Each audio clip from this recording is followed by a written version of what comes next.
Once again, I had a mom reach out with her parenting dilemma and she wants some feedback. So I'm going to give her my thoughts after I read this to you. And if you have something to add that's positive and a resource for her, please go ahead and do that in the comments. Here we go. Hi, Kim. I'd love some thoughts on my parenting challenge. I just moved my daughter back to college. She's starting her sophomore year. I'm very anxious because she had a terrible roommate last year. During the summer, her friend group from college, which included her ex-roommate, dropped her out of the group without telling her. She was very upset. Now these friends are texting her individually wanting to be friends. My daughter has the biggest heart and wants to please. While she was at home, I coached her and lifted her up as best I could. She came to realize that they weren't friends to her. Now that she's away from home, I'm worried that she will let them back in. What are things that can help this situation? Thanks in advance.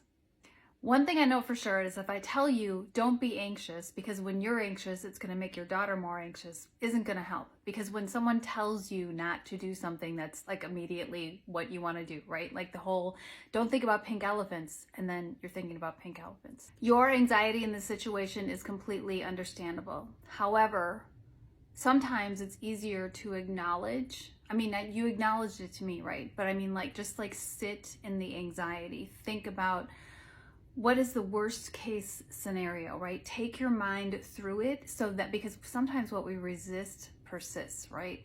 So what's the worst that could happen? She could get involved with these girls again and then they turn on her again. And then she would really, for the second time, maybe the lesson needs to be more than once. Or maybe some of these girls have come to a place where they really understand who your daughter is and they want to be friends.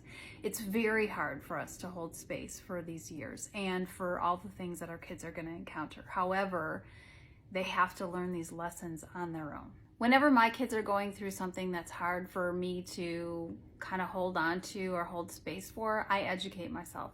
I want to suggest a book by Dr. Lisa Damour called Under Pressure, Confronting the Epidemic of Stress and Anxiety in Girls, as a way for you to understand maybe your daughter and also your anxiety better in this situation. Let's give this mom some additional positive tips. Drop them in the comments below.